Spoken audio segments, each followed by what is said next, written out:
On the northern edge of Beijing, there is a factory that hasn't turned on its lights in over a year. Not because it's abandoned, because nobody inside needs to see. About every 3 seconds, a Finnish smartphone rolls off this line. Day and night, in the dark. They call them dark factories, and they may be the most important buildings in the modern economy. The idea is simple and a little unsettling. Light is for humans. Remove the humans, and you can remove the lights, the heating, the brakes, the shifts. What's left is a machine that never sleeps. Assembling, inspecting, packing, guided by cameras that see better in the dark than we do in daylight.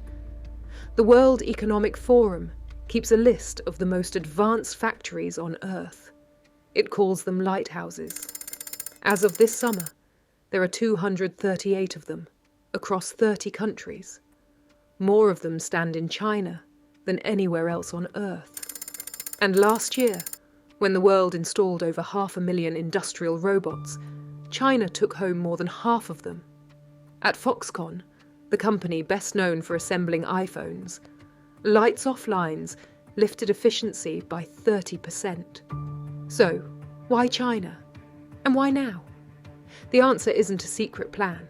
It's arithmetic.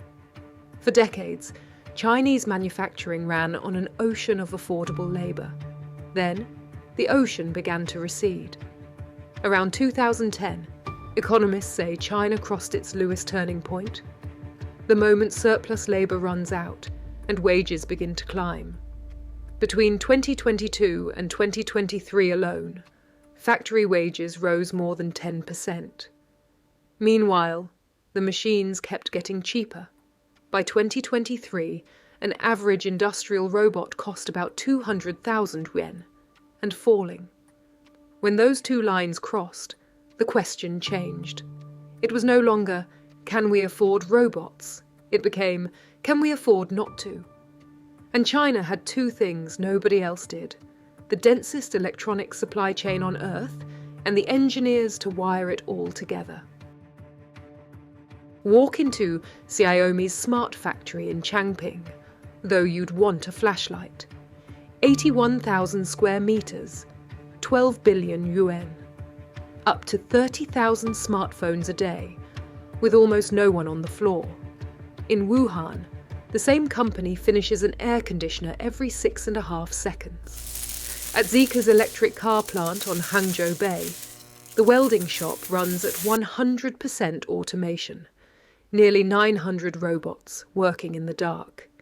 Down in Xi'an, Geely welds a complete car body roughly every minute. And here's the part that surprises people. The machines aren't just faster, they're better. When Haier automated its washing machine plant in Tianjin, quality defects fell by a quarter. Energy use dropped 18%. If this all sounds easy, it isn't. Ask Elon Musk. In 2018, Tesla tried to fully automate the Model 3 line and nearly broke itself doing it.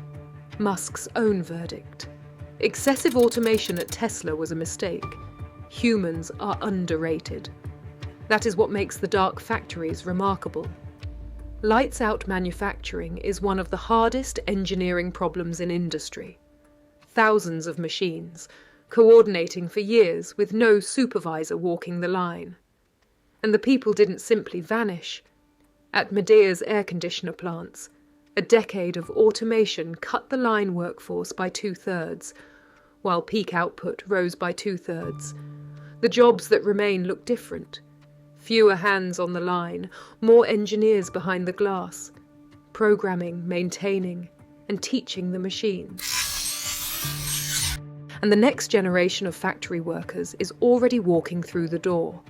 On 2 legs. Last December, the 1,000th Walker S2 humanoid rolled off a production line in Liuzhou. When its battery runs low, it walks over and swaps it, by itself, in about 3 minutes. At BYD, around 150 humanoids are already running trials on real assembly lines, with an internal target, reportedly, of 20,000 by the end of this year. An honest caveat: the economics don't quite work yet. Today, a humanoid costs years of a worker's wages to buy and maintain. But that's exactly what they said about the robot arms 20 years ago. Even the man who once said humans are underrated has changed his tune. This year at Davos, Musk reportedly called China very good at AI, very good at manufacturing, and Tesla's toughest competition. The lights went out in Changping. The machines kept working. This isn't the end of manufacturing. It's the next shape of it. If you want to watch the machines evolve, subscribe. The next story is already on the line.